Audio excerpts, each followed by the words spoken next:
Don't take all the blame, Invisible Lee. We don't blame you. Yeah, we can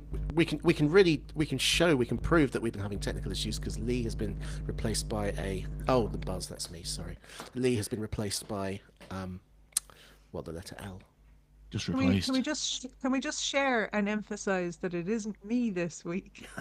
Yeah, Roche is perfect. That's Yeah. That is very, very true. I've had I had this problem last week as well. It's The this question garbage is, do people laptop. complain about not being able to see you? They're not missing anything, I assure them. Do we not have an avatar for you, Lee, just so that we don't have like a little black box? I look, the fact that I'm here and talking to you at the moment, I daren't even touch anything at the moment before the whole thing explodes. Welcome to my world. That's Yeah. Yeah. Riverside is a fickle beast, it must be said. That's one word for it. I don't think it's the platform. I think all VoIP platforms have the same. Actually, I was at this IBM briefing this morning, and again they had a call. They had someone from calling in from Norway. Can I just stop you for a second and say 1 o'clock for my own purposes? Thank you. Sorry. And exactly the same problem. His volume was all over the place. So it's not just you, Lee. It's not just you, Roche. In fact, I'm the common factor. Hello and welcome to the PC Pro podcast. It is the 20th of March 2025. I'm Tim Danton, Editor-in-Chief of PC Pro. Who do we have today? We've got Roshan Humour. Hello, everyone. Coming in loud and clear. And also Mr. Lee Grant. Good afternoon.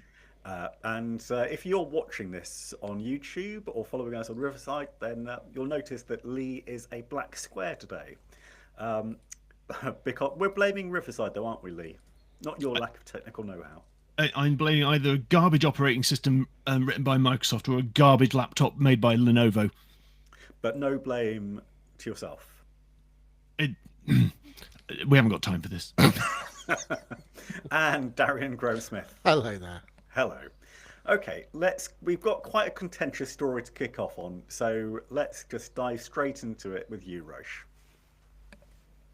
Okay, it is, and it's a real juicy one. So during the week, we've seen Rippling, the deal court documents, Paddy's Day. I'm going to have to take you back a little bit to give you a bit of background on who these characters are, why it's important, and so on. So Rippling is a company that offers a global workforce management system, and they've been doing that. They've been operating since 2016. They're pretty successful. They're valued about £13 billion. They've 2,500 employees. You know, they're a big mover. So they're the claimant in this case, and then the defendant is Deal. They're operating in the same space.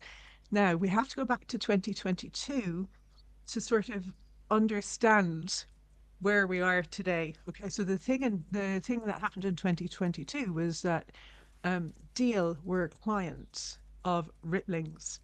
And Rippling sent them an email when they discovered that they were then operating in the same space. And I'm going to read this to you because it's actually very measured and it's really nicely worded. And they say, congrats on your rapid growth. There's clearly a huge market for global employee management products. And it looks like Deal and Rippling have discovered that.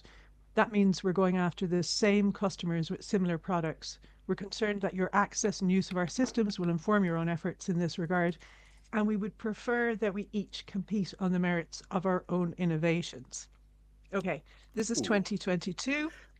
There is a whisper, though, isn't there? In that you say it's very nicely worded, but reading between the lines, it's not 100% nice. Well, yeah, but they didn't bang them around the head with, this is what we think you're doing. Yeah. And so it's very measured and it's very polite. And you can imagine their surprise when on the 18th of February this year, they are contacted by a reporter. And then this triggered a forensic review. So the reporter showed them screenshots of their internal Slack system. And then they did a forensic review. And then they discovered what is at the heart of this case, which is corporate espionage, corporate theft. We were talking RICO, so the racketeering laws have been broken. I'm going to run through what it says. So it says, they did an investigation using Ripley systems to spy on Deal's own customers who were just. Oh no, I've gone too far. I've gone too far there. Let me let me take a step back. There's a lot in this. So the case exposes a calculated and unlawful corporate espionage scheme orchestrated by Deal, as the complaint reads, a global multi-billion-dollar technology company. And they write, in a brazen act of corporate theft, Deal cultivated a spy to systematically steal its competitors' most sensitive information. So essentially, what they're claiming is that there was in the documents that they stole sales leads, prospective clients, competitive intelligence cards, implementation and customer support strategies, and their client and churn list. And so all of this obviously has is extremely valuable to Rippling. And this is what's happened. So I have to get my timeline because so much happens in this case. So they did a forensic analysis of the Slack channels, and they discovered that one of their employees who had accessed Slack 4 times a month in November, that spiked to 23 times a day, but specifically with stuff relating to Deal and keywords relating to client acquisition, and especially where the client was looking at both Deal and Rippling. So he was able to access that. And of course, the forensics were able to establish how much stuff he downloaded. Um, on Once they discovered this, they moved really rapidly. They obtained a court order from the Irish court, for this is where this rogue, one of the rogues in this story, resides. And what happened was they got the court order Alleged to. rogue. Oh no, Oh I'm no. quite comfortable. No, no, I should no, say to no. everyone listening that I'm very nervous about this story Well, because well, my limited legal funds, which currently run to a matchbox's worth of 2p's, may not be enough to cover what may happen next. In which case, I no, no, no. apologise for this Can being I? the last podcast. Well, can I tell you, you needn't worry. And the reason is, okay, so they obtained the court order to preserve the evidence on this chap's phone. His name is Keith O'Brien. Why am I telling you this? I'm telling you his name is Keith O'Brien because the court lifted the restrictions just yesterday. Right. Okay, so um, so they obtained a court order to preserve the evidence on his phone. A court-appointed lawyer um, goes to the Rippling office in Dublin, serves him the papers. Keith O'Brien takes off at speed, locks himself into a toilet.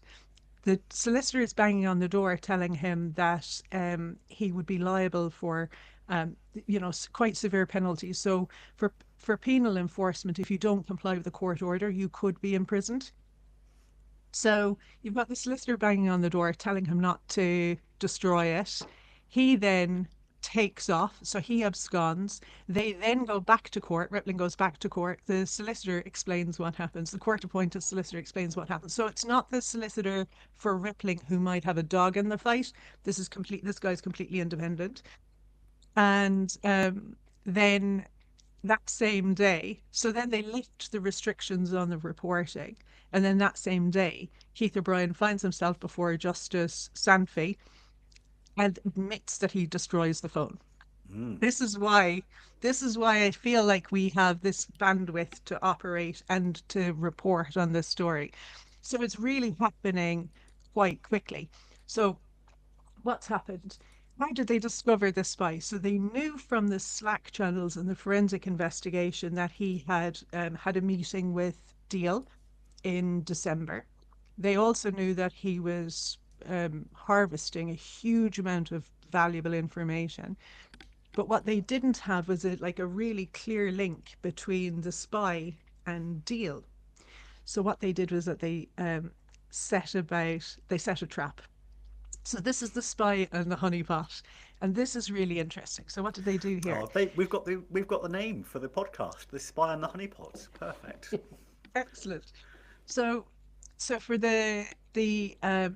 what did they do? So they sent an email, and they sent an email which was a ruse to 3 people, and only to 3 people, to the CEO of Deal, to the internal counsel for the United States and to their external counsel. Now, this is interesting because the implications for these lawyers is not insignificant. But let me tell you what they did. So they sent an email, and in the email it said people internal to Rippling had created a Slack channel. These were people who had previously worked at Deal, Right. and called #D-defectors. This is really important. And they said that um, it contained damaging claims within that channel. Now, the reporter who on the 18th made Rippling aware of the screenshots of the Slack channel had reported that Deal were involved in money laundering to Russia, which we won't go into because this is quite a juicy story just on the corporate espionage side.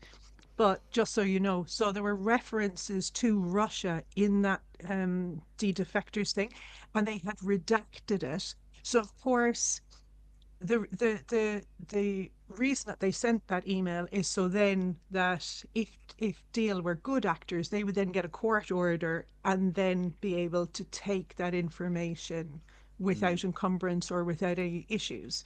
Because Rippling obviously couldn't just hand over that information. And what's interesting was within minutes of learning that there was a channel called #D defectors, the spy inside searched for it Right. and it was empty. And he searched 4 times on that day, which was, I think, January, February, March. Anyway, it was just recent. It was super recently. And so like obviously like days before they asked for the court order to grab his phone. So then they knew that there was a clear link between one of these 3 people. And now the reason that it's interesting that the lawyers were contacted is because lawyers are subject to privilege unless they know about a crime or there's a crime in action, and then they could be, and then privilege doesn't bite. Right. So the in the best case scenario for Deal, those lawyers will just recuse themselves, or the worst case scenario is that they're somehow involved, and then that will presumably come out if because they'll all start to point the finger at each other because nobody wants to be charged with RICO But if it's and you theft. said it was 3 people sent the email, so then it's one of those 3 people has the connection. Exactly. So what happened was that the counsel for Rippling sent the same email to 3 people, to the CEO and to the 2 lawyers. So one of those 3 people is able to tell you. So maybe one of those 3 people told somebody else, but one of those 3 people is the link to the person in the business who is directing that spy. Okay, so is that where we are? Does that bring us up to date, Roche? Is that where we are? I mean, yes, that's pretty much up to date with the story, but it's an absolute. The guy is bang to right. So This is so Keith. Keith O'Brien, yeah, Keith O'Brien, he signed an employment contract. He signed a non-disclosure agreement. He executed on the handbook. He executed on. So there's a lot. He's a manager, so he has a fiduciary duty. He also has a duty of loyalty and trust.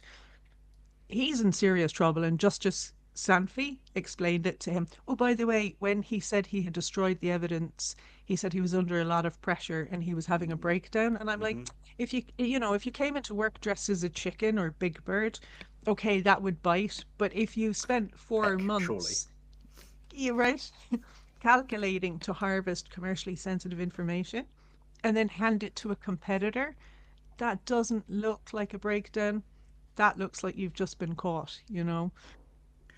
So the ramifications for this, obviously, it's pretty damning for Keith, and for I forget which company is the claimant, which. So Rippling are the good guys, and it is yet to be established whether whether Deal are liable. Yeah. Right. Okay.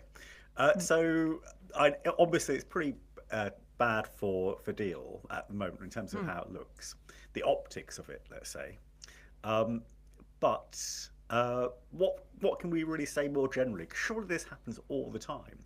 So So I because think corporate espionage is everywhere, isn't it?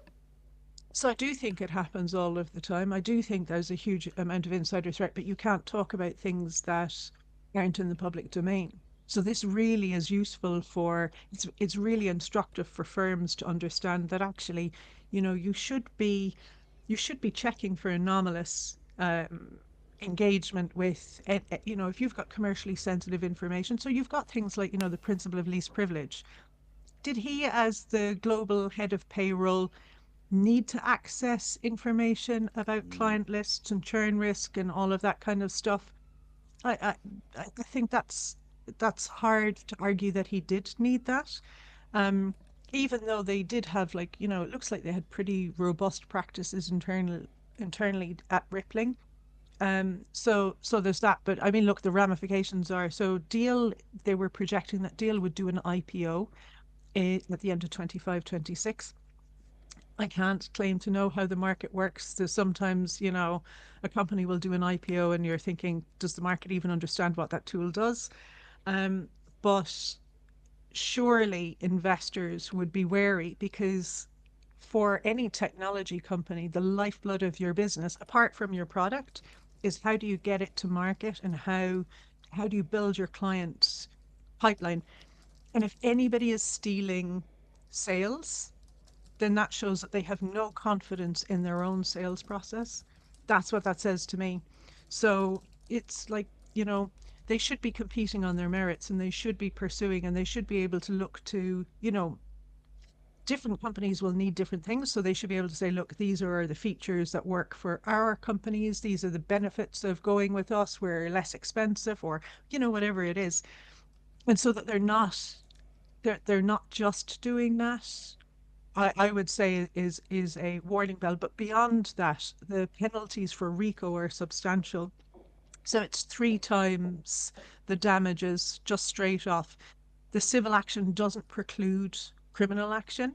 So there's a lower bar for civil, which I think on the face of it, they'll certainly have a very strong case against Mr. O'Brien. Um, and then to what extent Deal have a defense, or maybe there were other characters who were involved. Maybe the CEO mentioned it to the COO. We'll yeah. find all of that out. But they poached, like, they were contacting. So I think it was the COO was contacting Rippling's employees directly via WhatsApp. So it wasn't just the trade secrets and the battle cards and all of that commercially sensitive information. They were pursuing those guys as well. Um, so, I mean, yeah, What it's what I probably love it's about all this is that this happens. This is just us discovering about one company's behaviour. So as I've bored people about previously, I've written uh, a book about the computers that were made in the 1980s, and what I loved about that was that actually so many of the stories were it was like episodes of Dallas, because you had fist fights, you had you did have people kind of stealing information, basically. For example, the Dragon 32, that was not a computer made of its own design. That was a computer very much based on an existing American computer. And they literally took it apart and rebuilt it, basically. So this happens, and it's just a matter of people finding out. That's all that's happened. In a way, that's all that's happened here, is that we've discovered what happens all the time in the marketplace. Yeah, so it's interesting because the allegations that they're facing with respect to Russia is Mm, just like this idea that people if you've got 100 crimes, you don't have 100 criminals. You've got 10 very busy people, and so it's when you know that a business is doing something wrong or is guilty of wrongdoing, they're probably doing more. That's the thing. And it's the ease with which they did it and the penalties that they're going to face for it. So it's a private company at the moment, but you would imagine as well. So just so for the ramifications for them, clients won't want to be associated with this. So once, like, if the jury returns an unfavorable verdict for the defendant Deal in this instance, then I would expect a mass exodus of clients And who people, just don't. And staff. 100%. How are you going to retain talent when this is what you're up to, Yeah. So I think it's going to be very painful. So just very quickly to wrap up, because I'm just aware actually we've been talking about it a bit too long. So time. What happens next? So it's the suit has been filed. Yep. So, and then it's up to the courts then to give a date, and presumably Deal will they'll put their defence together, but they'll have to do it quite rapidly. We'll see what date is set for the civil action. That's the next thing on the the court's calendar. Yeah. Okay. All right. Before we move on to the next story, Lee or Darren, do you have anything you wish to pitch that you're desperate to say at this point? Well, I did learn something. I learnt that the way that it was discovered that was it Keith O'Brien. The way that he first came to suspicion, as Roche says, is because it was noted that he was kind of rummaging through files and information that he wasn't supposed to be, that didn't have any direct relevance to his role in the company. What I didn't realise is that the way this was done is because Slack not only monitors and stores the messages that you send, it also stores just the details of the channels you click into. Even if you do nothing but look, that is how he was initially pegged, which I find. I mean, of course, if you're using Slack, it's a business service. You expect that you don't have an expectation of privacy, but nevertheless, it's a little bit surprising. It does feel a little bit surveillance-y. If you're not participating at all, just looking, even that fact is being recorded and could, as in this case, be your downfall. Yes, be careful what you click on. Lee, you can either have the final word or you can start your next story. I just wanted to say, listening to all this, that neither Rippling or Deal seemed to come out of it pretty well. But the thing that got me was how awful was this spy? Doing this under your own login. I mean, what happened to good old credential stealing a colleague's account or bribing the IT department to set up a rogue employee? I mean, I know this guy was probably working remotely, and remote working takes away that good old decent sort of confidentiality violations and computer misuse. It's really sort of stolen out of the workplace, I feel. Okay, so you are basically criticising the MO. Sorry, go on, Rush. So I agree. I think it's ham-fisted and it's an expert, and it's like, he only got into this like 4 months ago. What was he, bored? Oh, wait, so I have to tell you this. This is one of the best bits. When he was when the court-appointed solicitor came in to take his phone, and he ran to the toilet, he locked himself in, and the solicitor warned him and that, listen, you could be facing very serious penalties. The guy said in response, Keith O'Brien said in response, that's a risk I'm willing to take. And it's like, you're not in a film, man. Shut up. Oh, come on. Like, well, I'd say it's a very low rent version of the Matrix, because there's Keanu. Remember, Keanu, was in the offices. He had to dash from one place to the other. There's any number of corporate thrillers. I can't believe he jumps to the Matrix as your touchstone. It always is. Okay, talking of ham-fisted operators, here's Lee Grant. Thank you very much. According to Reuters, Tuesday last, the Netherlands Parliament approved a series of motions demanding that the government reduce dependencies on US software companies, including creating a Dutch cloud services platform. Now, there really isn't too much more to say about that bit, apart from just to sort of wave a flag in the air, possibly a Dutch flag in the air, that, this sort of thing is starting. And the cited reason and urgency is due to and this won't be a surprise to anyone, is due to the changing relations between Europe and America since President Gump took office earlier this year. Now, the driving force behind a lot of these suggestions is a party called Volt Europa, which is a fantastic name for a band. They're more commonly known as Volt, and they're a centrist pro-European movement who have a long-term objective to create basically a federal Europe with a European army, joint debt and taxes, nuclear energy, and et cetera, et cetera. So their demand for something called Eurocloud, or whatever it will be, is not really a surprise. But they're really sort of pushing that, as Europeans, we must ask ourselves, do we feel comfortable with people like Trump, Zuckerberg, and Musk ruling over our data. And I guess this is a question that possibly should have been asked about 10 years ago, but this is where we are. And additionally, there's moves around other parts of Europe from various strands of the Volt Party, because they're sorry, I shouldn't really call them a party. They've never actually been elected. They're a movement, so to speak. But they're all over Europe, and basically they're asking governors and governance to re-examine the decision to use Amazon's web services for domain hosting, develop alternatives to US software, and basically preferential treatment for European firms in public tenders, basically buy from Europe, so to speak, which is buy America, with obviously just a slight change in wording.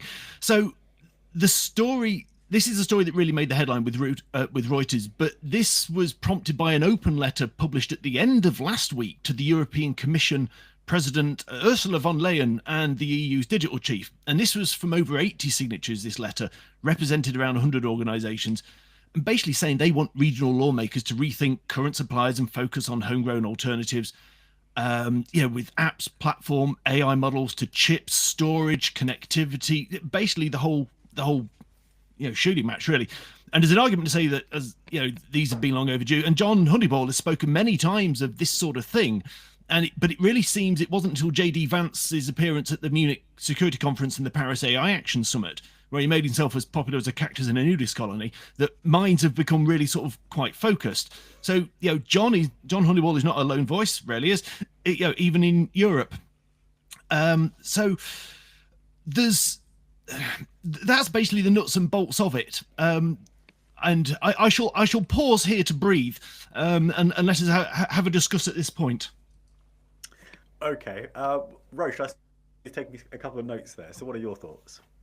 So, gosh, this notion of digital sovereignty is okay. So, first of all, just to frame it, I don't think we're going to go to war with the United States, and I think we'll always be allies, even if it's strained. However, we need to put our big boy pants on in Europe and in the UK and right across, and just start to become more self-sufficient. So I think I love this idea. I'm not surprised Honeyball was onto it much sooner.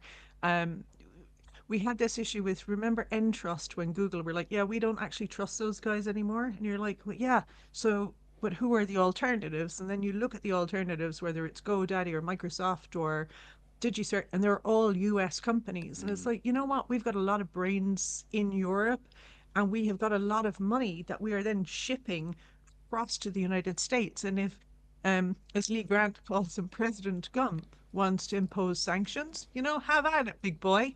We're going to, I think we should be developing our own capacity. And I think it's a great idea. And I think chop, everybody, pay attention to what the Dutch are doing and get on board the digital sovereignty train. So, can we just list it very simply? What are the Dutch government demanding? A European version of Word, of the equivalent to workforce software. What are they talking about, Lee? Basically, they just the Dutch government hasn't made a lot of detail, and this is really where I'm going next, because there isn't a lot of detail. There's a lots of, we want alternatives to software, we want our own chips, we want our own connectivity, we want our own storage. What there isn't is a lot of meat on the bone, so to speak, or realism of how this miracle, frankly, is going to be achieved. The nearest we've got is a document called Eurostack, European Strategic Sovereign Digital Infrastructures. It's a 19-page report, which I read last night to save you all doing it.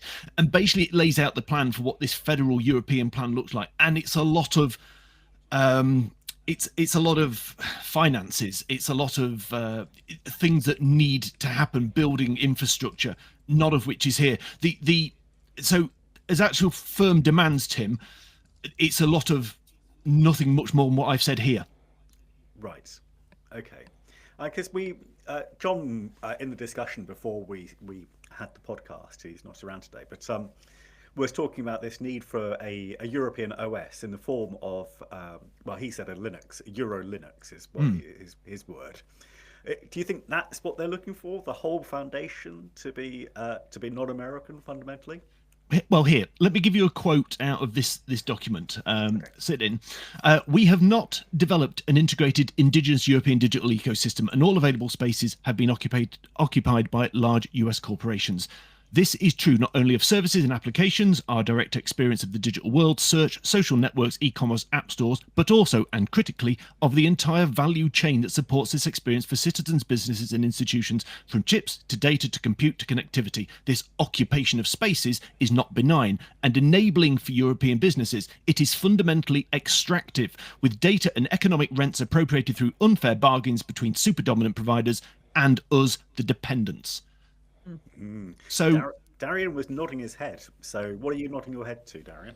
Yeah, I think there's certainly something in the idea of the word extractive. It's a very it's a great way of just summing up the relationship that we have to these giants. And I was just thinking, it's funny because in the world of technology, we have long understood the importance of redundancy. We've understood the importance of off-site backups, so that if your main headquarters, gets flooded or bombed, then you've still got a copy somewhere. We understand the concept of geo-redundancy with cloud services.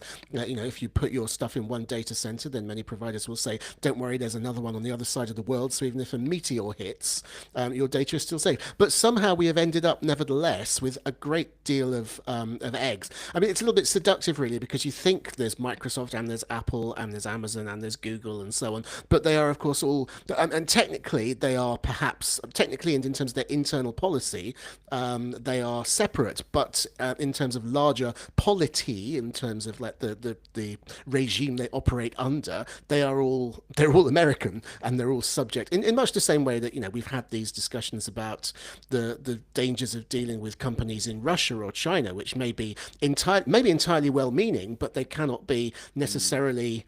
You can't guarantee that they're not going to be subject to pressure from the authorities. So we've been a bit asleep at the wheel, really, in allowing America to grow up as the center of technology. Maybe we thought because it's not Russia, because it's not China, it's therefore better or it's safe. But obviously, we've seen things can turn on a sixpence, and I'm fully in favour of. I mean, it's going to be slow and expensive, and it's going to be annoying. There'll be lots of people saying, "Why are we wasting money reinventing the wheel?" Particularly if the European, let's imagine there's a European version of Intel, for example. It's not going to be as good to start with. Actually, obviously we have had ARM. That might be a bad example, but in general, I mean, it's going to be a difficult and frustrating journey, which is not necessarily ever going to pay off, because it has to be a plan B, at least at first. It might be that we never need to draw on European Facebook or what have you. But yeah, it is something we should have. Roche, again, I saw some scrawling there. Only because I was agreeing with everything that Darian was saying. It's like, we Do you have to write that down? No, It's such a rare occurrence. So no, because it was his point about, when you look at the technology, we think that it's heterogeneous because we've got all of these different businesses that are operating in that space. But actually, the pinch point wasn't the technology. The pinch point was the location. And we've seen it for China. So, but we didn't apply it then to America. So I was just jotting down. You've jotting down. But I would, yeah, I agree with Nick. but I would. Yes, I thoroughly agree with Darren. No, but it's also about reinventing the wheel. I would say this: I don't think we do need to reinvent the wheel. What we can do is stand on the shoulders of giants. They've already done this. Let's go out and, do something a little bit better that might appeal to American companies that maybe want to have to access different options for their businesses. We should say as well that there is an alternative, and it is called open source software, which is completely decentralized, obviously. In the new issue of PC Pro, we've got a comparison of the different Linux operating distros, and some of them are all of them actually are very mature platforms to use. So it's there. It's a matter of actually embracing them. So go on, Rish. So I have a question then. So because I get lost in the technology, but so I'm not, when I'm thinking about this, I'm not really thinking about it in terms of like word processing. I'm thinking of it in terms of the infrastructure. So then, how would that apply to PKI? Because that looks as if that's all US based, right? And I'm only saying this because I've just recently done that whole thing on the client hello, right? Yes. How are we going to ensure that those messages are watertight?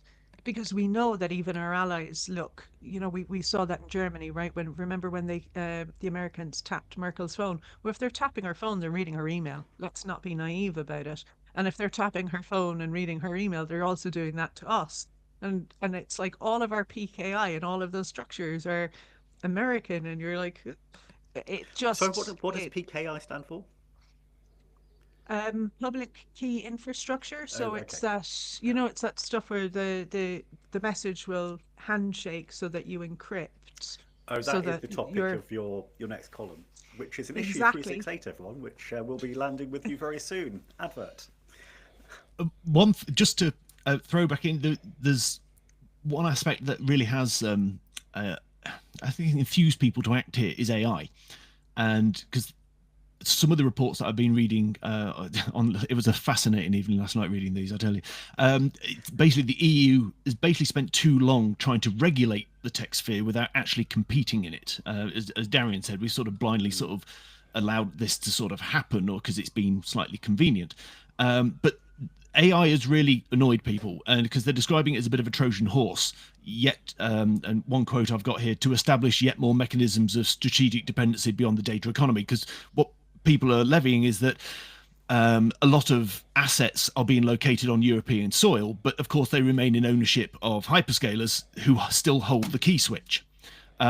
Just to give a bit of clarity on how this possibly is ever going to work, the pitch also points several times to India. India has something called India Stack, which is basically to greatly reduce it, is a framework which handles things like identification, financials, data management at scale on the continent, and it's done in quite an open way. Now, it does use American-based services as its back end, so the European challenge is even tougher. And just to go back to what Darian said about how easy it's going to be, a lot of the discussion here reminds me of it's the same sort of arguments about reducing carbon. For any of this to succeed, massive changes need to be made, and corporate mantras need to be adapted, and growth above all needs to be ditched. So if people are serious about this happening, it's going to take a lot of work. Yep, I think.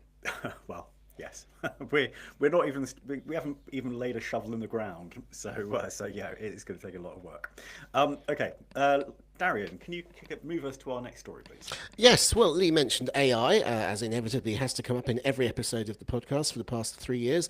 And this is about AI, but it's not another like tedious startup or whatever. It's actually the phone in your pocket. Google has announced last Friday that the Google Assistant that we've all known and loved is being officially retired this year, and everybody will be using Gemini. It's AI-powered assistant. That's, as I say, that's happening on phones this year. And it's also, I don't have a date on this, but it's also eventually going to happen on headphones and cars and everything else that runs Android, which is probably a good thing in general if it is just universally smarter and better and more whizzy than the assistant. But I was trying it out myself, and I think that there is a real problem with AI features in general that I've spoken about many times. But Gemini is possibly one of the worst offenders. That it's not clear what it actually is. It's not clear how you access it. It's not clear what its features are. And on my phone, I know that I currently get to it by holding down the power button. I honestly couldn't tell you how I learnt that. It's not exposed anywhere. When I try it, it then pops up a thing saying add Gemini to your home screen. If I tap that, it takes me to the Play Store and wants me to download an app called Gemini. And I'm already at this point very confused about what exactly it is I'm interacting with. When I talk to it, it seems to behave just like the Google Assistant. It doesn't sort of say, I am like the Google Assistant, but I can also accept these extra commands. It certainly doesn't pin anything saying, here are the extra things you can do. For the record, Some new things that you can do that were recently rolled out includes, well, a couple of weeks ago, I think it was, you became able to upload documents to Gemini and ask it questions about them. It can generate pictures. It can now generate pictures of people, which it wasn't originally able to do. Just this week, Google's announced it's going to be able to read your search history if you let it, to learn more about the sorts of things you're interested in. We've already seen, like, I'm sure everyone knows that Google has this very eerie ability to guess very quickly, to hone in on exactly the sort of thing which you're interested in, even if you give it very broad search terms. That's going to come to Gemini, so that if I say, what do I want for dinner, it will already know what my favorite restaurants and my favorite, where I've been recently, all of that stuff. There's things called gems, which are a bit like, what are they called, GPT-lets or some GPTs, where there are specific, you can put Gemini into a sort of a particular mode where it will help out in a particular way. It will focus on doing things like helping you with foreign languages, or helping you with calculations, or helping you make career decisions. I have not been able to fathom how to actually access that. I asked Gemini, and Gemini said, this is what gems are. And I said, how do I access them? And it said, oh, you need to be a certain such and such member to do that. And I was like, well, am I one? It was a bit of a futile rabbit hole. You may remember there was a thing that Google launched a year or two ago called Notebook LM, which has now been, I don't know if it's been discontinued, but it's certainly not under active development anymore. But one of the funnest features of it has now been introduced into Gemini. So now you can feed it a document and it will generate a podcast about that document for you. So yes, you can have, if you're struggling with Boethius's Constellation of Philosophy, you can have it recast as a chatty dialogue in the studio. Loads of stuff like Google. It's going to be able to. Is that one where it was?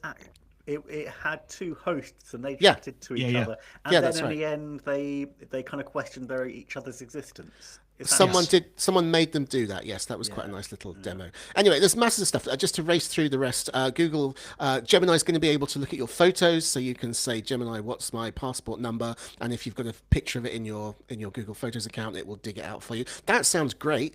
There's also especially if you're I don't know exactly what the security guardrails are, but you've got to imagine there are some. And there's also stuff to help you code interactively with Gemini. This all sounds good. I want to say I'm getting excited about the new things that my existing phone will be able to do. It's just the way that they're exposed or presented is almost non-existent. All of this stuff came from desk research. None of it was presented to me by my phone. So I still feel that companies are really missing the boat on getting the best and helping people get the best from what the AI can actually do for them.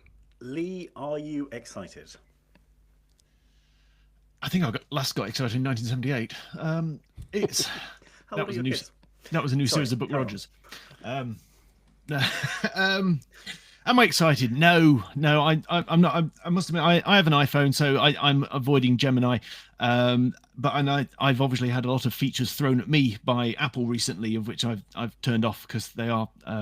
I just don't find them helpful. I'm not saying they're no good or I'm anti them. I just do not find them useful. I would never ever trust one of these things to book me a restaurant or make a recipe suggestion or it's just. Oh, okay. I'm gonna bookmark that because I guarantee you, in 10 years' time, you will. Is there a pound on this? There is a pound. Yeah. Excellent. Live gambling on the PC Pro podcast. Sorry, Lee, I interrupted you mid-flow. No, I did. It was just say it's really sort of. But I agree with what Darian's saying. I've looked at some of the stuff that Apple is doing on their platform with the phones, and I've no doubt the technology running behind it is fantastic. Exactly how I use it never quite seems to be what I want to do. Like the email thing is. It'll read an email and just generate me a reply. But I actually want it to do a lot more than that. I want it to have a look at my emails and go, right, chuck out the junk, file everything for that person.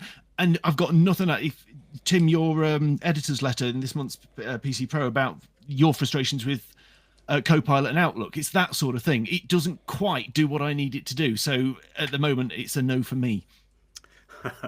Not hot. Roche, hot or not? Well, I was actually really loving it, and then I listened to Lee. It's kind of sucked the joy out of it for me. Yeah, I find that a lot with Lee on the podcast. You want to try being me? How miserable that is. No, because I've used AI for like, like planning holidays and like things to do and things to do in the area on a rainy day and all that kind of stuff. And it's really good at translating and so I found it really useful. However, you gotta take your hat off to the man for bringing the point. Like one of the issues that I'm really struggling with at the moment is I've got this huge amount of content and I've got to make sense out of it. And I don't know what I did in a previous life, but I moved on to Teams, like onto 365, and the SharePoint thing is driving me absolutely nuts. And it's like, I should be able to just dump it there, right? And then have the AI sort it all out and go, well, actually, here are the top level folders that you need for this, and then this is how we're going to organize it. And it didn't occur to me that I needed that until Lee said it. So, Yeah, no, he's very wise, but also a joy sucker. Darian, what are people saying on Discord? Because as you know, I haven't got a big enough screen to view Discord as well as everything else at the moment.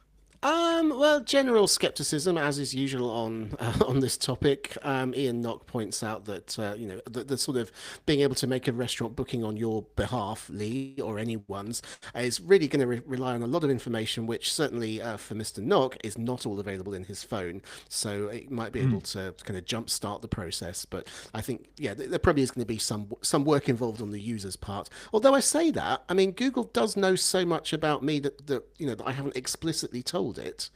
I wouldn't be surprised if it can get me 90% of the way there and then say, "Hey, Darian, can you just pick up the phone for a second and answer this one question?" What else have we got? There's some dude called John Honeyball who says he doesn't think he would trust the AI, not because of the AI necessarily, but because of the back end systems, which are, yes, that's a very good point. That the AI may be as smart as you like, but anyone who's dealt with an online booking system may may be a bit dubious about the most intelligent AI's ability to make sense of that. You do make a point though, Darren, about how much it knows about you. Because one thing that I thought about when I was reading this story is, do they have to be really careful, Google, about getting the AI to reveal how much it knows about you? Like saying you're searching for a box of chocolate, it goes, "Hey, you got anti-Maud those 5 years ago," and you think, "How do you know that? What were you tracking 5 years ago that you have that information?" Did they? Is there a fear they're going to reveal too much, that they've been harvesting so much over the years? Just a thought. That's a very interesting question. I asked Gemini while you were speaking, what do you know about me? And it says, at the moment, it says it can remember only what you tell it to remember. It says if you say remember this or keep this in mind, that will persist. And you can say forget everything I told you about such and such. And then it says, this is classic. This is exactly what I've been talking about. You can always see and manage what I've saved for you on the saved info page. Is there a link? Is there bobbins? I've no idea where that saved info page is. So, yes. Okay. All right. Well, I'll just very briefly tie in what I was doing this morning, because you talked about the AI hullabaloo, the AI promotions. It's hype, I suppose some people call it.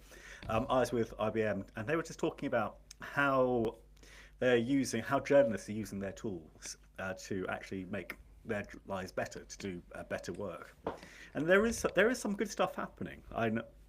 So there's a Norwegian newspaper or online publication, I guess by this point, called, I believe, I Tromsø, and they do investigative journalism. And that involves interrogating a lot of publicly held documents to try and find patterns, to find dodgy dealings, basically, and then to expose them. Basically, that's what they see as one of their purposes of being, is to expose bad behaviour, as we've been talking about previously.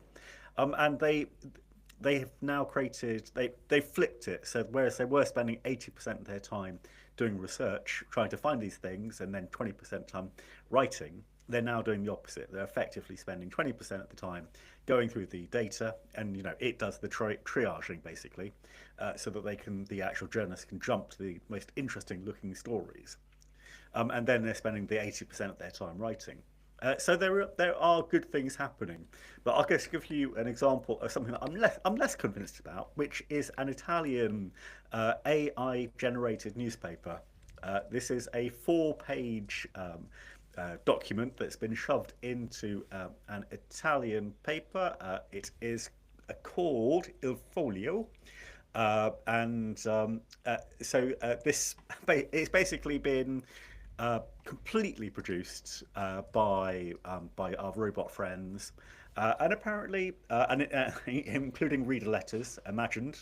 Uh, so, yeah, the comment from the editor was that it is just another Il Folio made with intelligence. Don't call it artificial.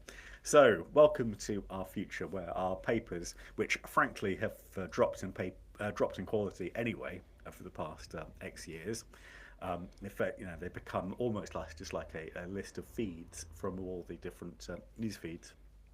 So this is happening, and I'm less convinced by that. But because we've run out of time, I was going to turn that into a glorified long nib, unless anyone has anything desperate they wish to say. I should have an AI come in at this point. Okay, nibs. So the first item is actually with me, and this is a new version of the Pebble. And I must admit, I was quietly fascinated by this. So thank you, Darian, for bringing it to my attention. So this is the founder of the original Pebble company, who's created a new company, having sold to Google and having basically discontinued all his products.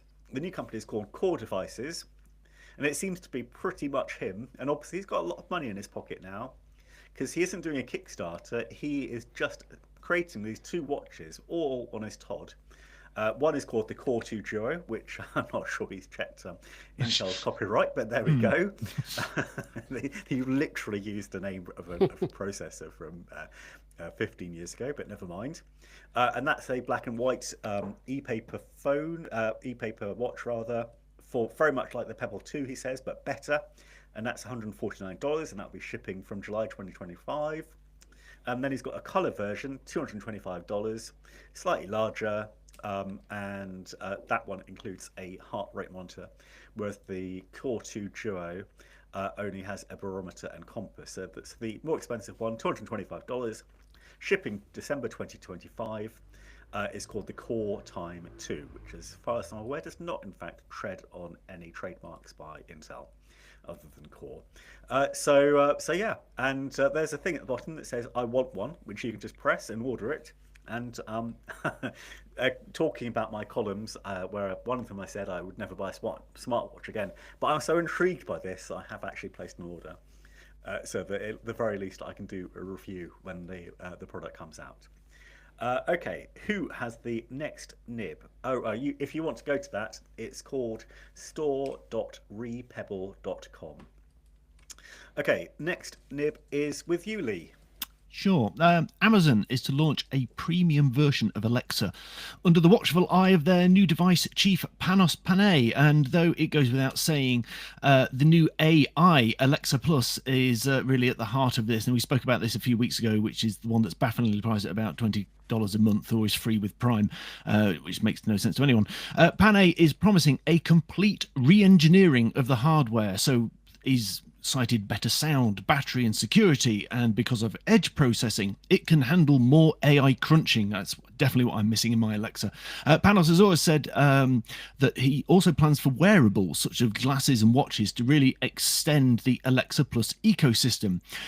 He said, there won't be a corner cut. It won't matter if we tried it before. It won't matter what you thought it used to be. And that, to me, that last point is really critical, because it does matter. As one commenter posted, I can't honestly think of a product that I felt more promise for over the years, and it's disappointed me more. So anyway, we'll see what Panos can do with this. The first products should be unveiled in the autumn. Thank you. Final nib with you, Darian. Yes, Huawei. Go back, I don't know, about 7 or 8 years. They made some damn fine PCs. Then, for a variety of reasons, the spotlight got turned on them and China, as we were talking about earlier. And there were various restrictions and bans. I don't know if you can actually sell a Huawei PC in the US at all at this moment. But it might become moot because Huawei's license to sell computers pre-installed with Windows is just about to expire, which means any computers it's still making must now be shipped with, well, something else. It said it's going to switch to its own Harmony OS, which I gather is Linux based. And I guess all I can say is good luck with that. It's a bit of a shame. Well, it's a big shame because there were some great Windows PCs back in their heyday, but they're reduced to limited markets. And I hate to say it, but it's going to be a niche operating system. So a casualty of the times. A niche operating system that's going to be used probably by about 1.4 billion people. I don't know whether it's going to be really that niche. What, Harmony OS? It's going to be it'll be a chime. I mean, we just talked about it. Roche kind of talked about this. No, Lee talked about this right at the beginning about the need to have your own operating system as a country or as an area. Why on earth does China want to be tied to an American company for its OS? Of course, it wants to use something else. So yeah, in a way, weird way, we've got some sort of accidental theme cropping up in this podcast, for which I sincerely apologise. That's the rehearsal process paying off, Tim. You know that. Yeah. Moving rapidly on. Okay, so the hot hardware of the week is with me, and it's a really interesting laptop. Unfortunately, like I said, I'm in London today, so I don't have it with me because it would have just been too much to bring in. For a laptop, that's not a good start. But it's not a normal laptop, Darian. This is it's 1.7 kilograms. So this is the rucksack that I brought in today. There's not quite enough room for it either.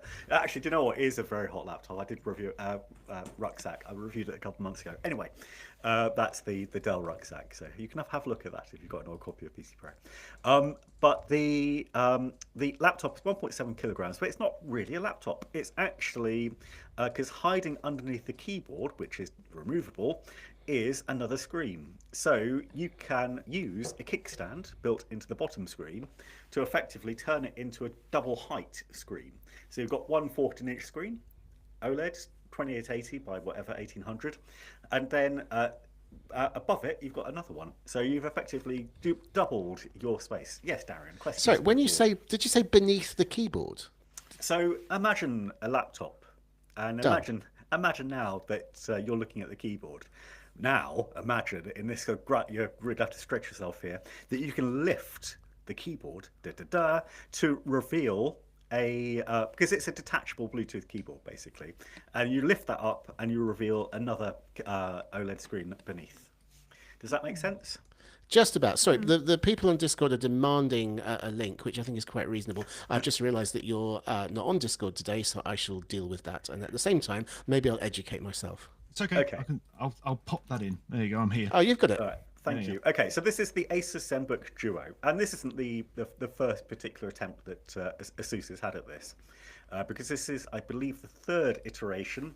The first one had kind of like a half screen and a keyboard beneath the screen.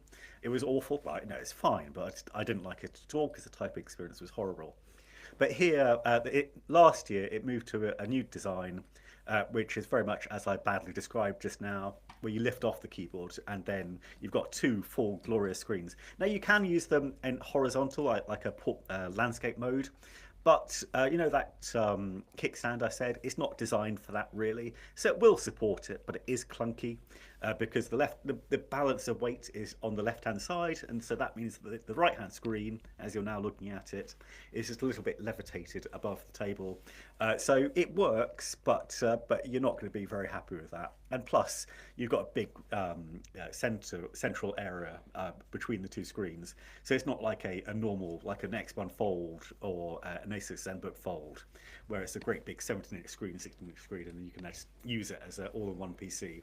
So it can do that, but it's clunky. It's got another mode as well, where you can lay it flat.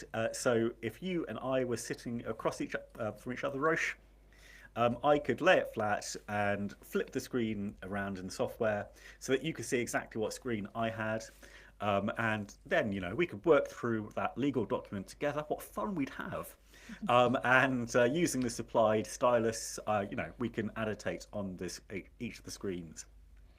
So it does bring extra utility compared to a laptop, quite aside from the fact that you're doubling screen space. Now this laptop, the current one has got the Core, I'm going to have to do this from memory, the Core 9 Ultra 285KF, which is it's a very fast processor, as it suggests by the fact it's a Core Ultra 9. Now, but it doesn't have, because of the curious way that Microsoft works. No, do you know what? It does have a proper NPU. So this one does support Copilot Plus. But if you bought last year's model, which is now available for about 1650, but otherwise very similar, because it's got the previous generation Core 9 Ultra, and that costs about 1650. This one costs 2100 quid. And for that money, you also get 32 gigabytes of RAM. You also get a 2 terabyte SSD, which is quite generous. And I think that's probably the core of what you need to know. Any more questions, either from Discord or from you chaps? I have a really boring question, because someone was asking on Discord how many tops it is, which is kind of a, it's the new, 47. does it have Wi-Fi 7? 47, okay. 47 NPU tops. Oh, hang on. Oh, does that include the GPU? Because the Core Ultra... No. Oh, No. go on, Darren. Am I mixing up my CPUs? I don't want to get too bogged down in this, but let's do it. Did you say KF? Because that's not a standard Intel processor. I don't know if that one's... it's not one of the regular ones. F normally means it doesn't... No, does F not mean it doesn't have a GPU? Yeah. Normally, do you know what? Do you know what? I'm mixing it up. You're absolutely right. I've got that wrong. Okay, I do apologise then. Let's quickly reverse out of that whole question and basically say, I was just checking, is it really a Copilot Plus PC? Because a lot of the current range, this all ties into a PC Pro feature, which you'll see in about 6 weeks' time, I think. I've been researching. A lot of them, weirdly, don't have an awful lot of NPU power, the latest range of Intel processors.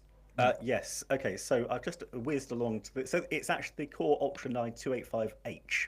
So the KF is actually a different PC that I reviewed. So I got mixed up there. So this one has the, I'm just checking to see which NPU it's got. No, it's got the older NPU with only 13.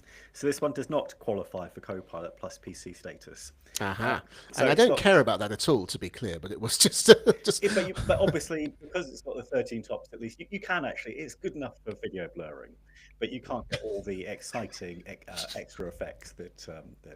Vaseline is good enough for video blurring, Tim. or yes, any of the... Or it turns out Riverside, which does it yes. involuntarily. Free of charge, yes.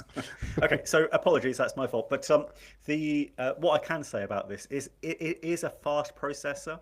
It's got 16 cores. 6 of them are performance cores. I don't want to get too bogged down, but that does mean you'll be very happy using this as your main laptop. And it does have a very respectable GPU. It's got the Intel Arc 140T to be precise. And the key thing to know about that is it can run games. Obviously, if you're going to be playing the very, very toughest games, it's not going to run Cyberpunk 2027 with ray tracing at the native resolution. But it probably could play Cyberpunk at a lower resolution, and if you dial down the settings to medium. So there is potential there, as well as the acceleration that you get in some of the more modern creative apps. So sorry, Darren, I think I badly answered your question there. Any other questions? No, I'm very happy with that. Thank you. Tim, you've had your mitts on this one, yes, at some point. Things like puzzle, it's got twin screens, and it still weighs 1.6 kilos. It's 1.7. It's 1.4 kilos, which for the 2 screens. Yeah.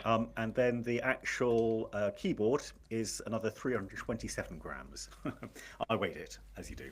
But let's call it 300 for between friends. Okay, what's it? Because that doesn't seem a lot of weight for what you've got in screens, and particularly these quality screens are normally one of the heavier sort of components. I mean, I admit it's only a 14-inch. What I'm trying to work out is where have they saved the weight? Is this thing just a bit flimsy? Oh God, no. It's not flimsy at all. No, it's really well made. Asus do make very good laptops, and the Zenbook laptops are their top of the range. So don't ask me what exactly the frame is made of. It's probably some aluminium, magnesium alloy. But no, if you tap your finger against it, then you'll notice this is a vigorously made laptop. So no concerns there. But you have reminded me of 2 things that I need to mention, Lee. Thank you. So one of which is that it's not as repairable as a normal laptop, because effectively you've got 2 screens to battle past, and you know how that makes it more complex. Yep. So there's nothing customer replaceable in here. Wow. There is a guide.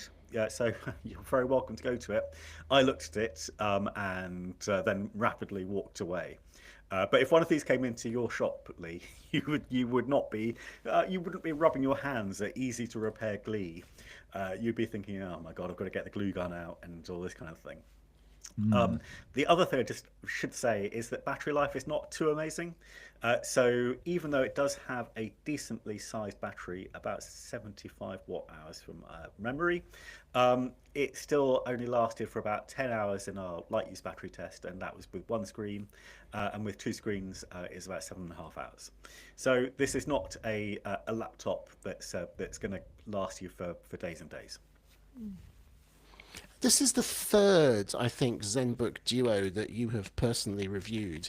Have you actually found any of them useful in your day-to-day life, or is it really just a gimmick? No. So the first one, which had the half screen, I didn't think that was very good at all. And actually, do you know what? I think this is the fourth iteration, because I seem to remember the very first one had a flat bottom screen, and then they made it slightly raised, but it's still a half screen. This is a good design.